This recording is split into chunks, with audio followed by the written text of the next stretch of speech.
오늘 우리보다 크신 하나님이라는 제목으로 같이 말씀을 나누도록 하겠습니다.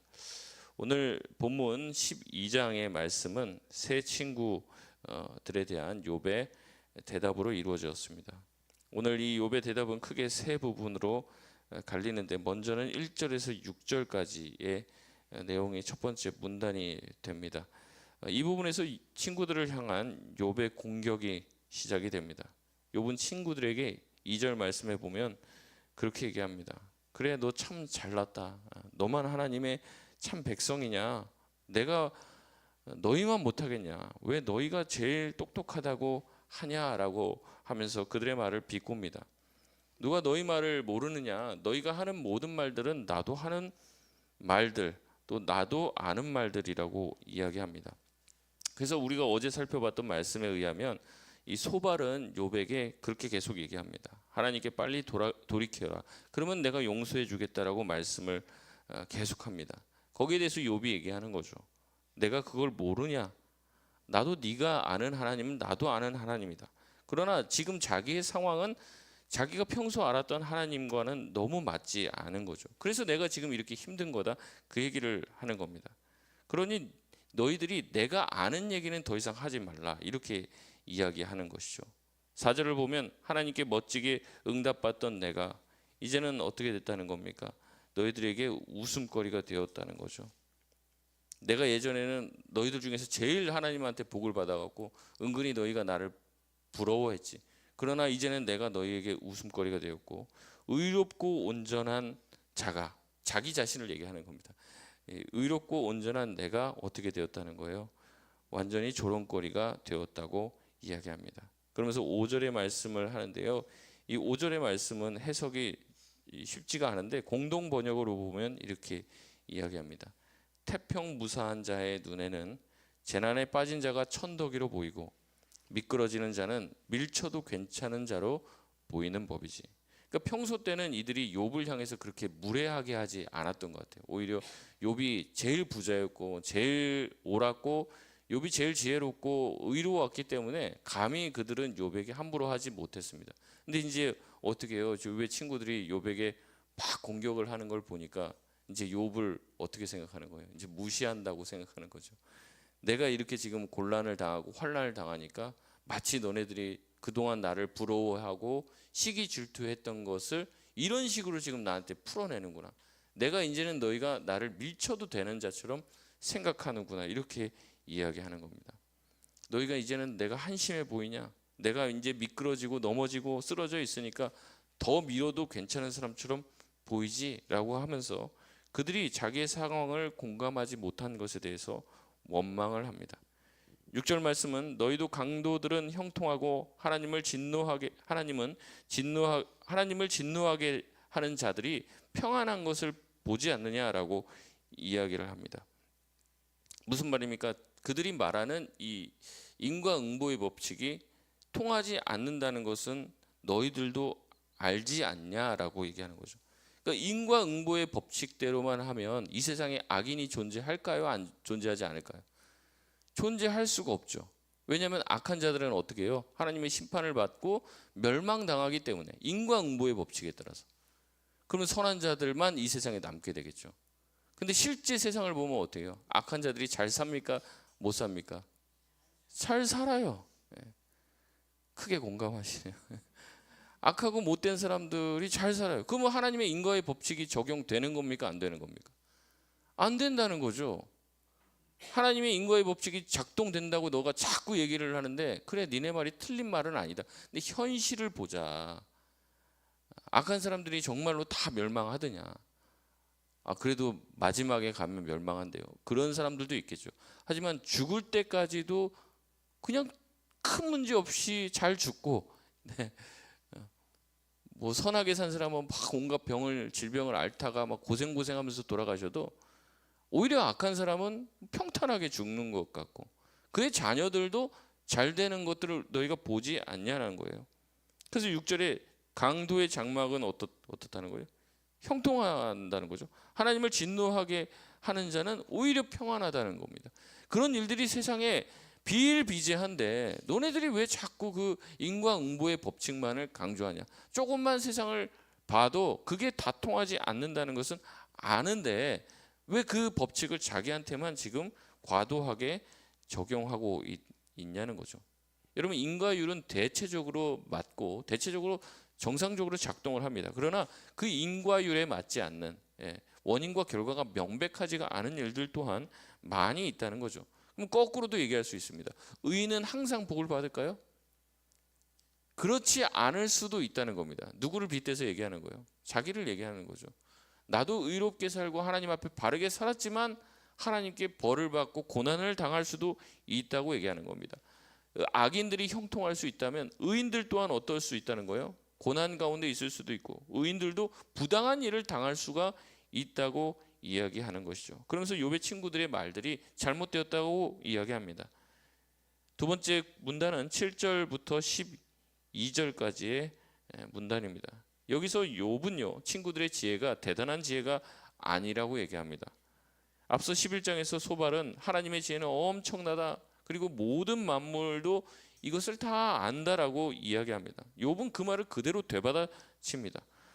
너희가 그랬지, 자연 만물도 하나님의 지혜는 엄청나고 그렇기 때문에 하나님은 모든 것을 다 샅샅이 훑어보면서 인과율에 따라서 이 모든 것을 인과응보로 해결하신다.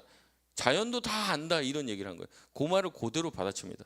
너희가 얘기했지, 자연 만물들이 다 안다고? 그래, 너희들도 한번 자연 만물에 가서 살펴보고 그들에게 물어봐라. 물어보면 그 자연 만물이 욥의 고난은 악인의 심판이 아니며 이 모든 것은 하나님이 하시는 일이라는 것을 그들이 증인이 되어줄 것이라고 이야기합니다. 자연 만물은 이 모든 것을 다 알고 있다고 이야기하는 것이죠. 9절 말씀 한번 같이 읽어보겠습니다. 시작. 이것들 중에 어느 것이 여호와의 손이 이를 행하신 줄을 알지 못하려. 아멘. 자기에게 일어난 모든 일이 다 여호와의 손에서 이루어졌다고 얘기하고 만물이 다 증인이 된다고 얘기합니다. 그렇기 때문에 10절에 욥은 모든 생물과 인간의 생명이 오직 누구의 손에 달려 있습니까?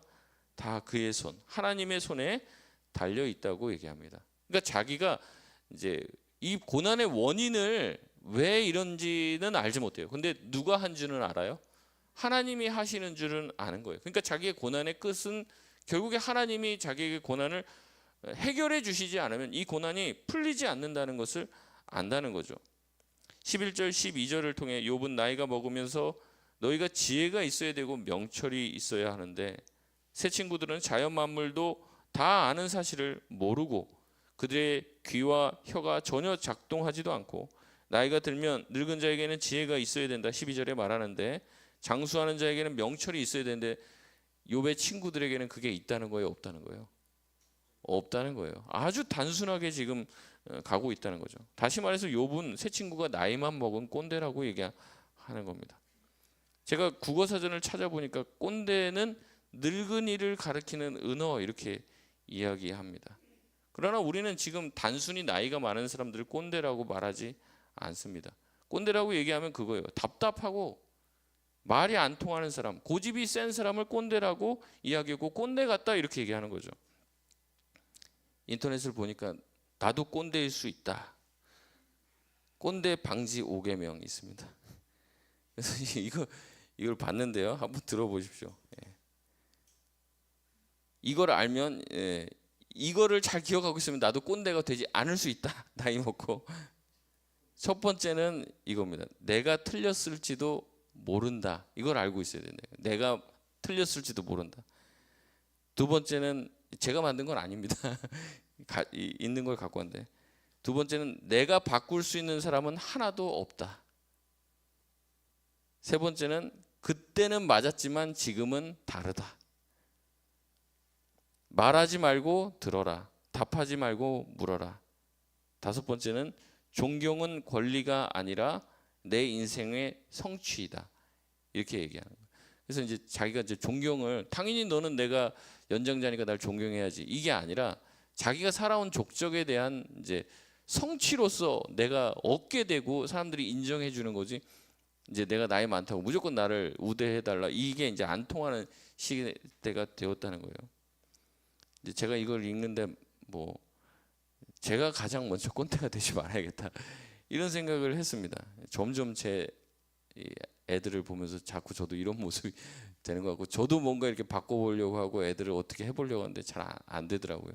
그러니까 이제 애들이 이제 보면서 말이 안 통한다 이제 뭐 그렇게 생각을 하겠죠. 지금 욥은 그 얘기를 하고 있는 겁니다. 지금 너네들이 나이만 먹지 전혀 지혜롭지 않다. 세상 미물들도 아는 내용들을 지금 너네들이 대단한 지혜인 양 포장하고 나한테 이야기하고 있는데 아무 도움도 되지 않는다고 이야기를 하고 있습니다. 세 번째는 13절에서 25절까지의 내용입니다. 욥은 하나님은 인간의 지혜를 뛰어넘는 분이라고 말합니다. 하나님은 지혜와 권능이 있으시죠. 그가 허물면 다시 세울 자가 없습니다. 물을 막아버리면 전부 다 말라버리고 물을 풀어버리면 홍수가 나는 것이죠.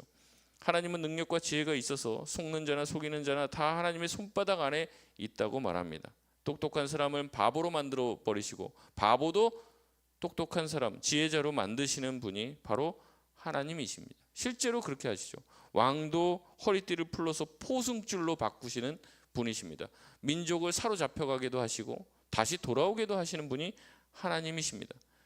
지금 욥이 묘사하는 하나님은요, 완전히 우리와는 격이 다른 완전히 배타적인 존재로 하나님을 묘사하고 있습니다.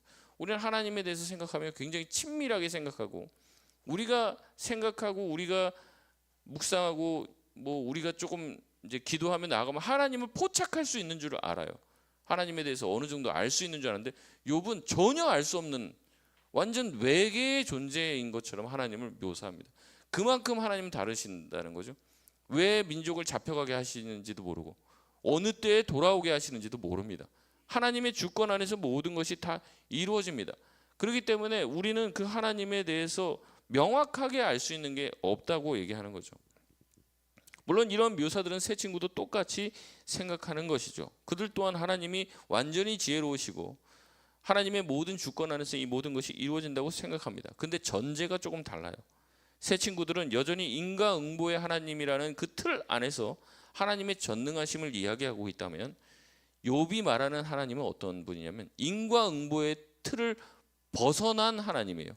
그 인과응보의 틀 또한 하나님의 여러 단면 중에 하나일 뿐이지, 우리가 알고 있는, 내가 생각하고 있는, 특별히 이 친구들이 생각하는 하나님, 그 인과응보의 인과율의 하나님은 전혀 갇혀 계시지 않는다라고 말하고 있는 것이죠. 하나님은 이사야의 입술을 통해서도 하나님 자신을 그렇게 소개하고 계십니다. 이사야서 55장 8절에서 9절 말씀에 이렇게 말씀하십니다. 이는 내 생각이 너희의 생각과 다르며 내 길은 너희의 길과 다름이니라. 여호와의 말씀이니라. 이는 하늘이 땅보다 높음 같이 내 길은 너희의 길보다 높으며 내 생각은 너희의 생각보다 높음이니라. 아멘. 지난번에도 말씀드렸지만 하나님을 우리의 생각으로 제한해서는 안 됩니다. 내가 경험한 하나님이 전부인 것처럼 절대화시켜서는 안 됩니다. 그래서 간증이 위험하다고 했어요. 간증을 자꾸 들으면 저 신앙의 모델이 진짜 모델이죠. 그 길로 가야 될 것 같아요. 거기에 맞지 않으면 내 신앙이, 내 인생이 잘못된 것 같다는 생각이 듭니다. 특별히 정말로 그 극적인 체험과 극적인 역전이 일어난 간증일수록 더 위험합니다. 제가 위험하다고 얘기했지 그 간증이 잘못됐다고 말씀드린 건 아닙니다. 분명히 하나님은 그런 분입니다. 인생을 역전시키시고 바닥에서부터, 바닥 밑에 또 지하실이 있다는데 거기서부터도 올리시는 분이 하나님이시죠. 또 높이 올라간 사람을 낮추기도 하시는 분이 하나님이십니다. 그런데 그 간증이요, 자꾸 듣다 보면 그게 위험해질 수도 있는 거예요. 그래서 사도 바울도 극히 자기의 간증을 굉장히 많이 이제 제한을 합니다. 자기가 굉장히 조심스럽게 자꾸 사도 바울을 무시하는 거예요. 사람들이 무슨 영적인 체험이나 이런 얘기 안 하고 말씀만 가르치니까.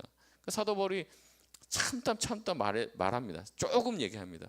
어떤 사람이 있는데 그 사람이 자기 속에 있는지 자기 밖에 있는지 잘 모르겠는데 남 얘기하듯이 얘기해요. 그러면서 그 사람이 3층 천에 갔다 왔다. 이제 1층 천은 우리가 보는 하늘, 2층 천은 우주, 3층 천은 주님이 계신 그 천국이죠.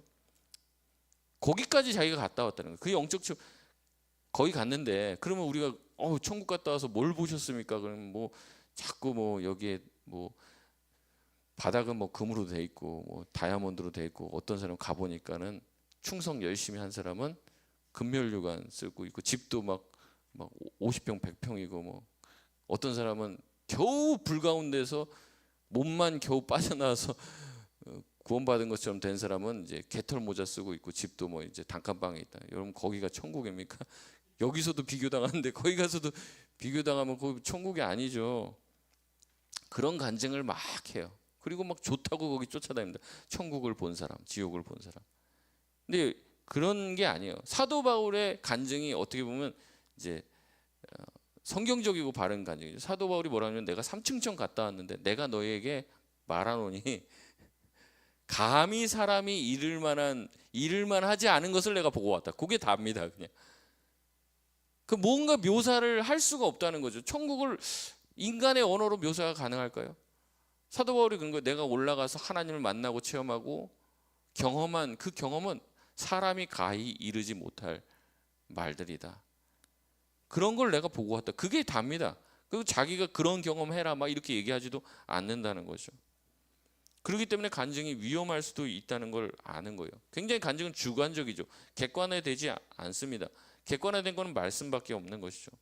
어떤 사람은 기도를 통해서 죽다 살아나기도 해요. 근데 어떤 사람은 기도를 아무리 해도 그냥 돌아가십니다. 기도를 통해서 기적을 체험한 것으로 누군가를 힘들게 해서는 안 된다는 거죠. 그것은 전적인 하나님의 주권에 달려 있는 것입니다. 누가 아프면 기도하는 게 당연하죠. 그 결과는 하나님께서 주시는 것이지, 신통한 사람이 기도하면 낫고 그렇지 못한 사람이 기도하면 돌아가시는 것이 아닙니다. 그래서 실패하는 사람들에게 자꾸 믿음 없다고 들이대는 거예요. 기도를 안 했지, 믿음이 없지, 자꾸 얘기를 하면서 기도 응답을 받은 나의 의를 강조합니다. 그러면서 열심히 기도하고 주님을 의지하려고 했던 그 사람의 믿음 또한 부정시켜 버리는 것이 이 욥의 세 친구들의 태도인 거죠. 이제 이런 얘기 하면 이제 간증 앞으로 하지 맙시다, 목사님. 듣지도 말고 하지도 마시죠. 뭐 도움이 안 되네요. 근데 그럼에도 불구하고 간증을 또 하고 간증을 듣는 이유는 뭡니까? 하나님은 그런 하나님이시기도 하기 때문에 그런 거죠. 그러니까 우리가 잘 가려들어야 돼. 잘 분별해야 되고. 말씀드렸듯이 하나님은 우리를 그냥 바닥에만 머물길 원하실까요? 하나님이 우리가 평생 힘들게 막 빈곤하게 살기를 원하실까요? 그렇지 않습니다. 하나님은 우리가 이 땅에서 살면서 행복하길 원하시고 하나님이 주신 선물들을 누리며 살길 원하시죠. 근데 그 때가 있고 또 높낮이가 있고 우리 기준에 맞지 않을 때가 있을 뿐이죠. 그렇기 때문에 우리가 막 비참하게 살고 이게 오히려 주님을 기쁘시게 하는 삶은 아닐 수 있다는 겁니다. 하나님이 주시는 것을 누리시고 또한 그것을 구하는 것 자체는 잘못된 게 아닙니다. 근데 그걸 절대화시켜서 내가 그런 물질적인 복들, 외적인 어떤 것들, 자식의 복을 받지 못했다는 것 자체가 다른 사람들처럼 받지 못했다는 것 자체가 믿음이 없거나 하나님이 나를 버리시거나 한 그것이 아니라는 것을 알아야 한다는 거죠. 하나님은 우리의 눈에 포착되지 않습니다. 우리의 생각과 우리의 머릿속에 갇혀 계시는 분은 하나님이 아닙니다. 하나님은 우리의 예상을 뛰어넘는 분이에요. 우리의 생각과 하나님의 생각은 전혀 다릅니다. 우리의 계획은 여기지만, 우리의 계획은 땅에 있지만 하나님의 계획은 하늘에 있습니다. 하나님은 의지를 가지고 계신 분이에요. 하나님은 의지를 가지고 절대 주권을 행사하시는 분이라는 겁니다. 그러나 그렇다고 해서 하나님은 폭군처럼 자기 마음대로 우리를 좌지우지할까요? 여러분, 그렇지 않습니다. 하나님은 선하신 계획을 가지고 계시고 우리를 향한 가장 최적의 길과 가장 놀라운 길을 우리를 인도하신다는 거죠. 우리가 그것을 믿고 주님 앞에 나아가야 될 줄 믿습니다. 그런데 이제 하나님이 모든 것을 자기 마음대로 하신다고 하니까 이제 좀 힘이 빠지는 거예요. 그럼 어차피 뭐 할 게 없네요. 여러분, 그렇지 않다는 거죠. 고린도전서 2장 11절에서 12절 말씀을 보면 이렇게 말씀하십니다. 사람의 일을 사람의 속에 있는 영 외에는 누가 알리요? 이와 같이 하나님의 일도 하나님의 영 외에는 아무도 알지 못하느니라.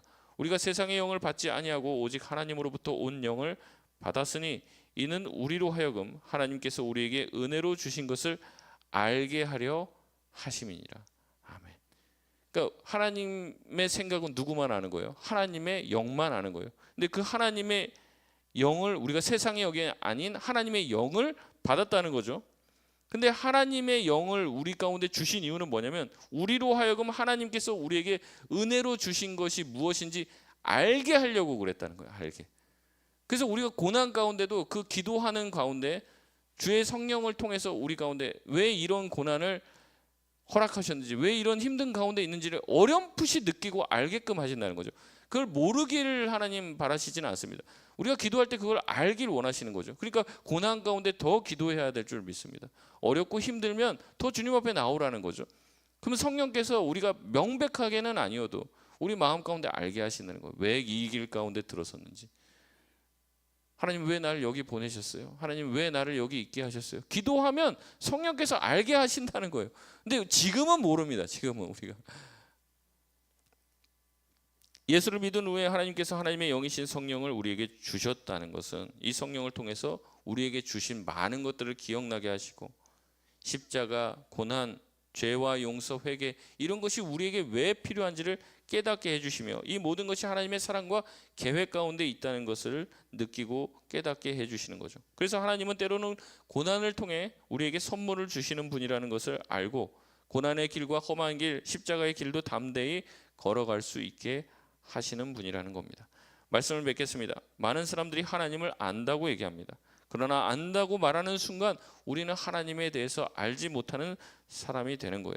하나님은 그렇게 우리가 쉽게 포착할 수 있는 분이 아닙니다. 세상의 수많은 일들을 우리가 다 알 수 있습니까? 알 수 없잖아요.